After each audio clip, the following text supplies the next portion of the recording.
My name's Katie. I'm 30 years old. I grew up in a small town and my family didn't have much money, but we had a lot of love. My mom worked as a janitor and she taught me the value of hard work. She always said, "No job is too small if you do it with pride." I remember watching her come home tired but never without a smile. She always made time to help me with my homework and cook us dinner. Our house was small but cozy. My mom made sure I focused on my studies. She wanted me to have a better life than she did. She would say, "Education is your ticket to a brighter future." In school, I worked hard and got good grades. I loved reading and writing. My teachers noticed and encouraged me to keep pushing myself. In high school, I joined the debate team and the student council. I even worked part-time at the local grocery store to help out at home. When it was time for college, I was determined to go. I applied for scholarships and got accepted into a good university. It was a big change moving to the city, but I was excited. I studied law because I wanted to help people and make a difference. My mom was so proud when I graduated. I wanted to make the best of my college years, so I signed up for a few clubs along with a few extra classes. Keeping myself busy was the only way for me to cope with being so far away from my family. I first met Joe when we were both volunteering at a community event in our hometown. I was in my first year of university and I was volunteering as part of my club activity. Joe was there and I noticed him right away. I mean, he was tall, had a warm smile and a twinkle in his eyes. Who wouldn't notice him immediately? We started talking during a break and I found out he was studying finance at a nearby university. He was easy to talk to. We laughed a lot that day. After that event, we kept bumping into each other around town. And one day he asked me out for coffee. I was nervous but excited. We spent hours talking that day, sharing our dreams and goals. Joe told me about his family and how he wanted to make a difference in the world through his work in finance. I talked about my mom and how she inspired me to study law. Joe also told me about his younger brother, Mark, who meant the absolute world to him. Mark was 3 years younger than Joe, but the two of them were thick as thieves. Before Joe could introduce me to his parents, he wanted to introduce me to Mark. We met at a diner for lunch. Mark was different from Joe in some ways, but had the same kindness and warmth. He was more laid back and a creative spirit that shone through in everything he did. We started talking easily, and soon we were engrossed in a conversation about books and art, two things we both loved. Mark also showed me sketches from his art classes, and I told him about my dream of becoming a lawyer. Mark listened attentively, asking questions and offering encouragement. It felt like we had known each other for much longer than just a few hours.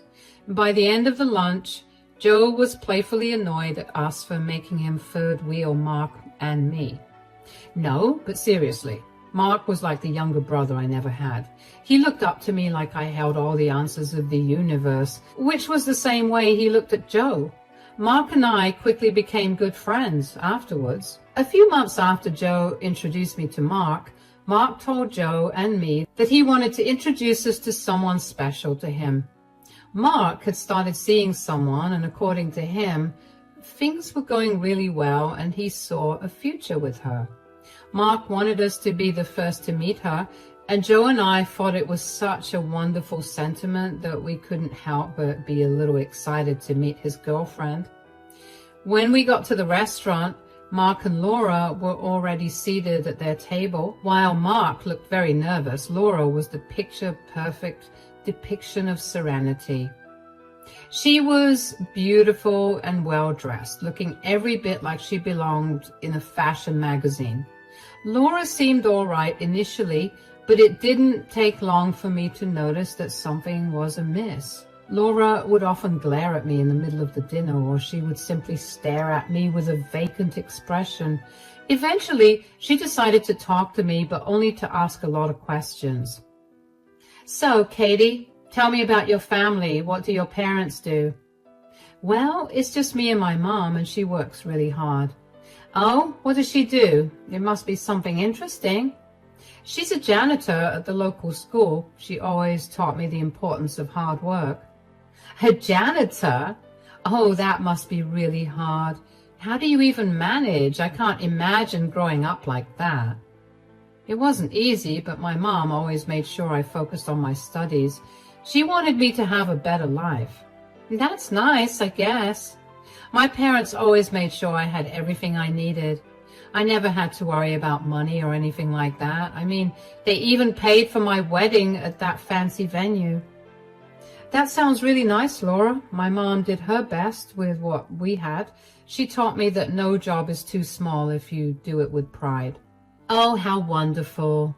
So did you have to help her a lot, cleaning toilets and mopping floors?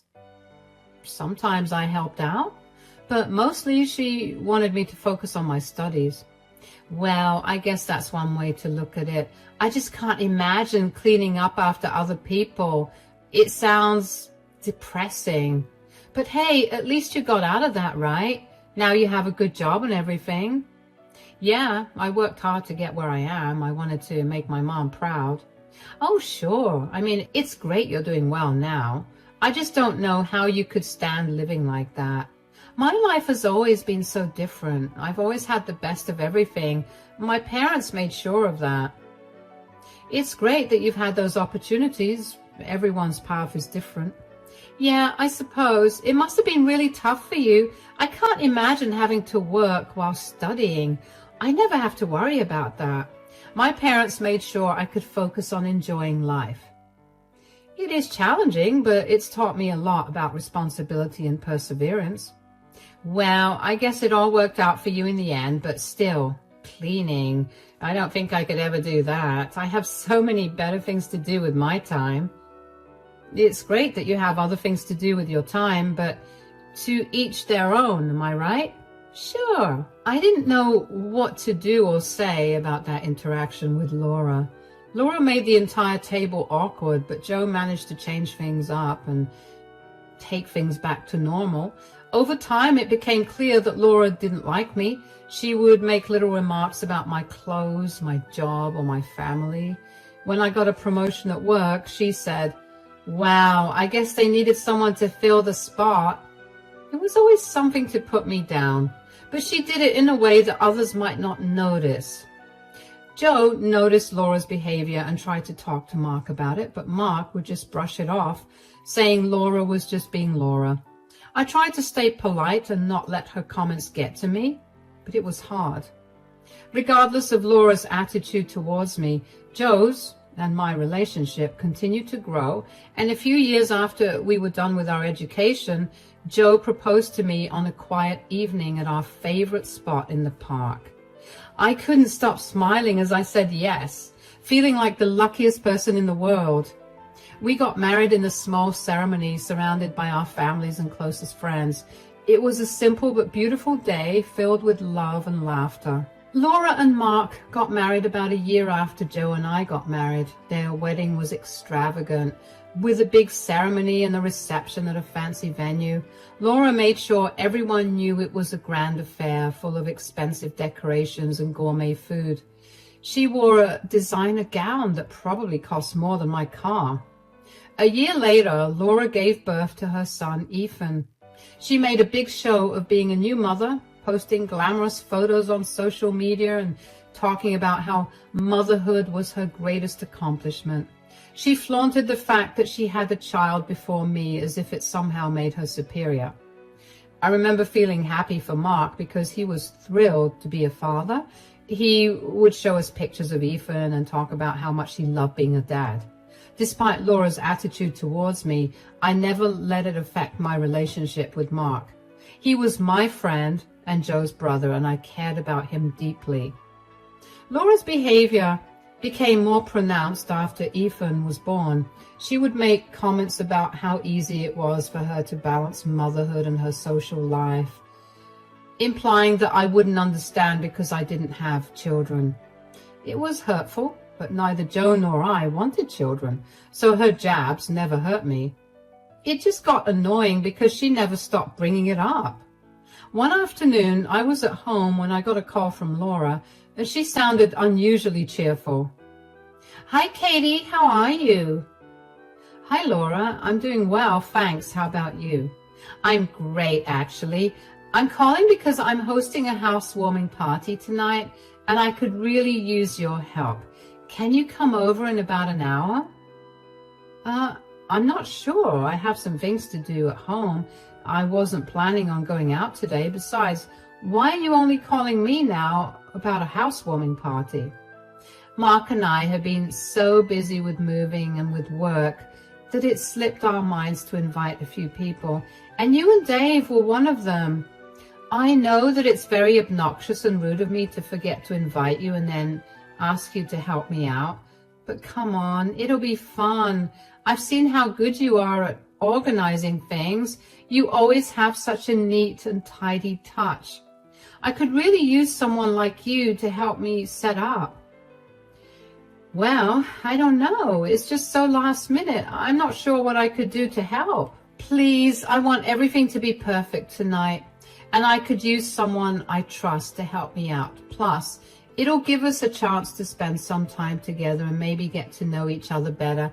I think we've gotten off on the wrong foot in the past, and I'd love to fix that. Well, when you put it that way, I guess I could help out a little bit. Great. Thank you so much, Katie. It means a lot to me. I promise it won't be too much work. Just a bit of setting up, and then you can enjoy the party too. Okay, I'll come over in about an hour. Perfect. I can't wait to see you. Thanks again, Katie. All right, see you soon. I was surprised. Laura had never asked for my help before, but I agreed, hoping this might be a chance to improve our relationship. I quickly got ready and headed over to her and Mark's new house. When I arrived, Laura greeted me at the door with a bright smile. "Thanks for coming, Katie." "Of course, that's what family's for. What do you need help with?" "Well, considering your mom is a filthy janitor, she must have taught you well. Clean up and leave." "What? What in God's name are you implying here? I came here to help, not to be insulted." "Oh, come on, Katie, I'm not insulting you. I really needed help with cleaning, and I thought you'd be perfect for the job. After all, cleaning must run in your family.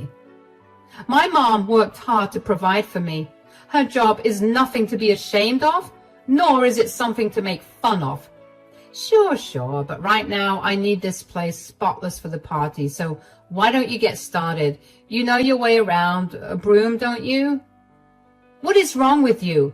I came here thinking you actually needed my help, not to be treated like this." "Oh, poor Katie. If you're so proud of your mom's work, why not show us all how well you can clean? Unless you're not as good as her." "Fine, I'll help. But not because of your insults. Because I don't want to tarnish my mother's name or show embarrassment for her profession. I do hope you know that you are the most disgusting person I have ever met in my life." "That's the spirit. I don't care about what you think about me, as long as you get the work done. Now, start with the living room. It's a mess. And don't forget to dust the shelves. I want this place to be sparkling." "All right." "Good. Make sure you do a thorough job. I'll be checking." Her words stung. I felt my cheeks burn with embarrassment and anger, but I didn't let it show. I took the broom and started cleaning. Laura watched me for a while and then went off to prepare for her guests. As I swept the floors and dusted the furniture, I was genuinely concerned for him, but he finally contacted me the next morning. He told me that he and Laura had gotten into a huge fight. He asked me if he could stay with Joe and me for a while, and of course I said he could. He told me that he would come over after work. Only an hour after Mark called me, I got a call from Laura. I barely managed to get a word out before Laura started yelling at me for ruining her life. "How could you do this to me? You've ruined my life." "Calm down. I didn't ruin your life. You made choices and now you have to face the consequences." Don't you dare talk to me about consequences. You had no right to go through my things and tell Mark. I didn't want to go through your things. You told me you wanted your house spotless, and I happened to stumble upon the DNA test results while doing that.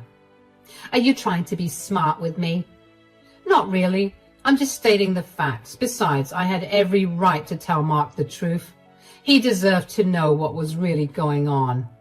God, is there any redeeming quality that you have?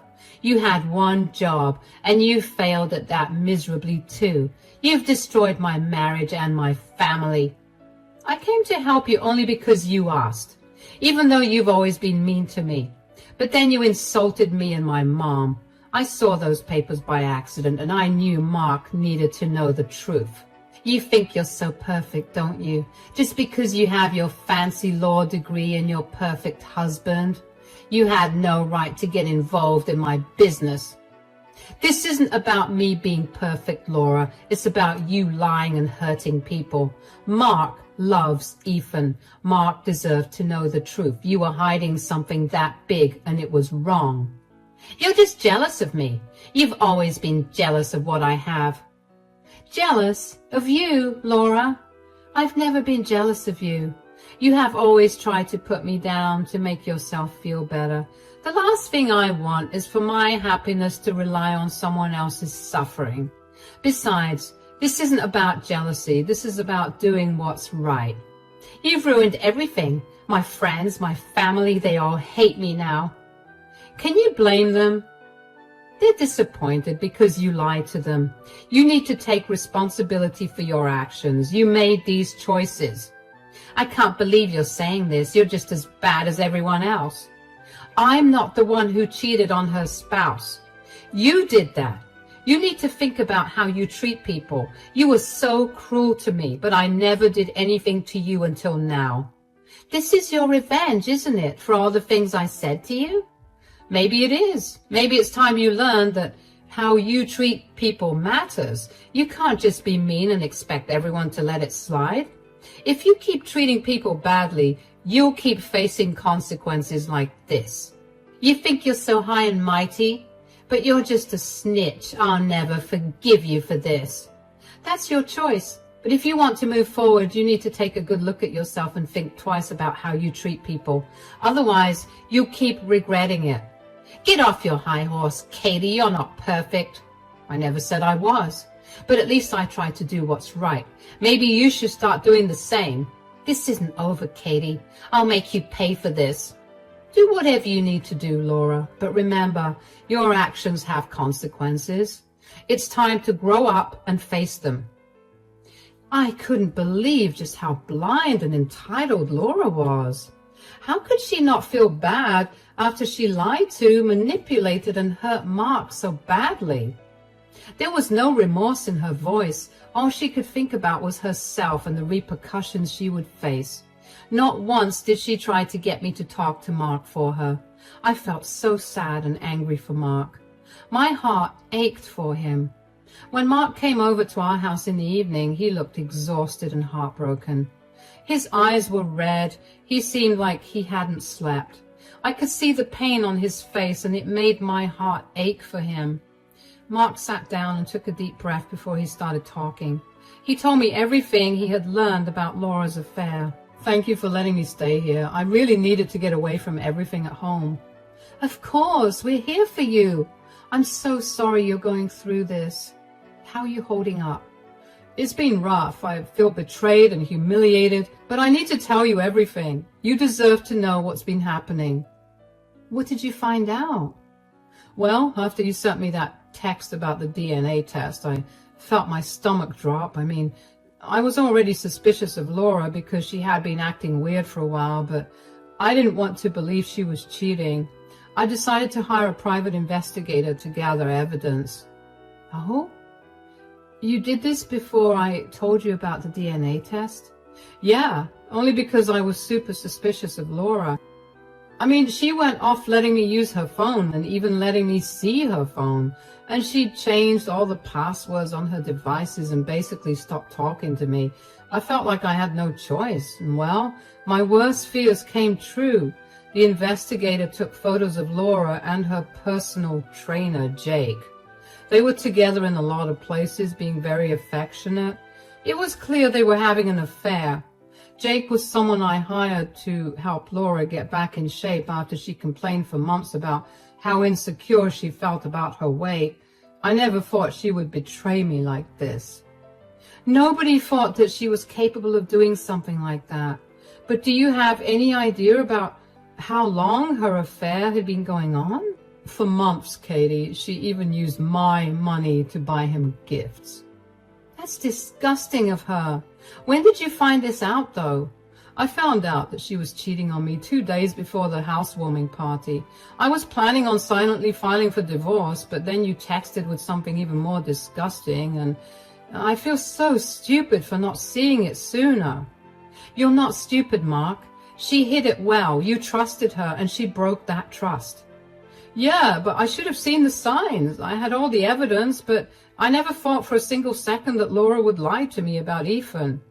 I'm sorry that I didn't pick up your or Joe's calls. I wasn't in the right space mentally. I remember just seeing red after I found the test results. I stayed in the room until all the guests had left and then just lashed out like crazy at Laura. I drove around all night and then went to work, and I guess I feel better enough to talk about it. I understand. You don't have to apologize for anything. I can't even begin to fathom what you've been feeling. I feel so devastated and furious. But I decided not to just quietly file for divorce. I want everyone to know what she did. She has always tried to show off and put others down to hide her insecurities. It's time everyone sees the real her. What's your plan now? I'm going to use the evidence to expose her. I've already started the process of filing for divorce, and I'm also suing her for fraud and emotional distress. It's not going to be easy, but I have to do it. Do everything you can to ensure your peace of mind, as long as it's legally okay, of course. Yes, I know. But I've been meaning to ask you about it. How did you find out about the DNA test, and how long did you know about the truth? Oh, I had no idea about the truth up until that evening. Laura had called me over to help her set up and then made me clean the house because she thought that was appropriate, considering my mother's profession. When I was cleaning, I noticed a drawer slightly open with some papers inside. I saw the test results and took photos with my phone. I knew I had to tell you. You deserve to know the truth. My God, Laura was horrible to you, always, wasn't she? I'm sorry I didn't say or do much whenever Laura was rude to you. I should have stood up for you more. It's okay, Mark. I understand you were in a difficult position, but I'm glad you know the truth now, and I hope this helps you move forward. It does, but thank you, Katie. If it weren't for you, I might still be in the dark. Also, I'm so grateful for you and Joe. You guys have been so patient and kind to me. I don't know what I would do without you both. There's no need to thank us. We're family.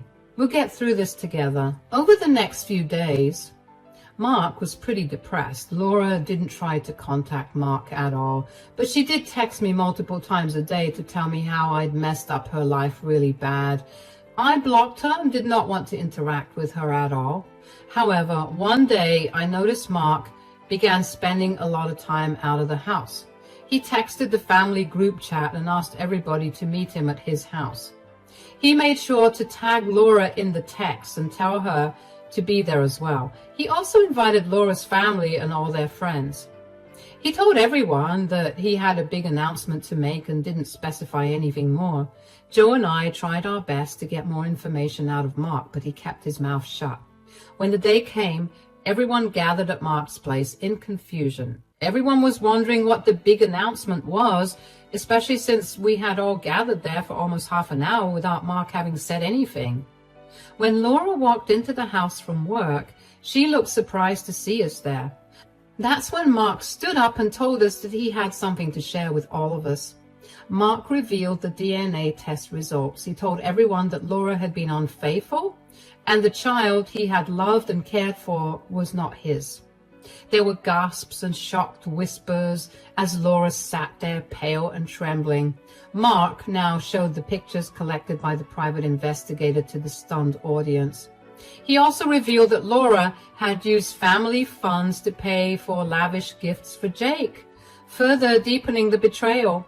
Laura tried to defend herself, but the evidence was overwhelming. Her friends and family looked at her with a mix of disappointment and disgust. Mark's dramatic revelation completely destroyed Laura's reputation. Mark then announced that he was filing for divorce and suing Laura for fraud and emotional distress.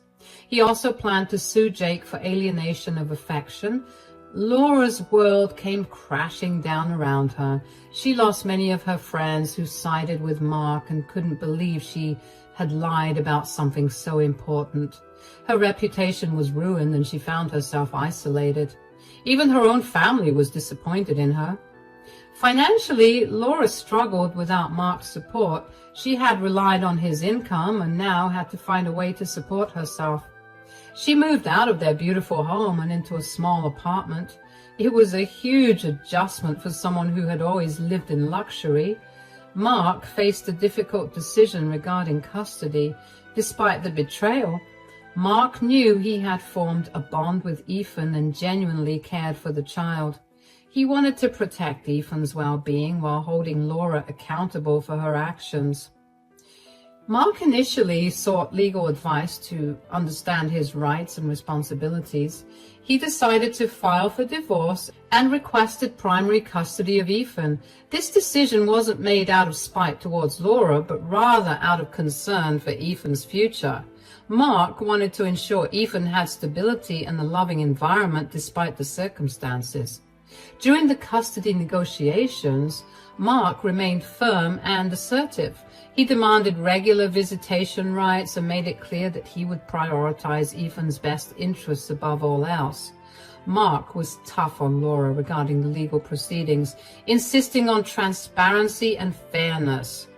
Despite the challenges, Mark maintained a compassionate approach towards Ethan. He spent quality time with him, reassuring Ethan of his love and support. Mark understood that Ethan was innocent in this situation and deserved a father figure who cared deeply for him. Throughout the process, Mark never badmouthed Laura in front of Ethan. He shielded Ethan from the complexities of the adult world and focused on providing a nurturing environment. Mark took on the responsibilities of fatherhood with integrity, demonstrating patience and understanding towards Ethan's emotions. As for Mark, he began to heal with the support of his family and friends. Joe and I were there for him, helping him move on and find peace. Our bond grew stronger through this ordeal, and we knew we had done the right thing.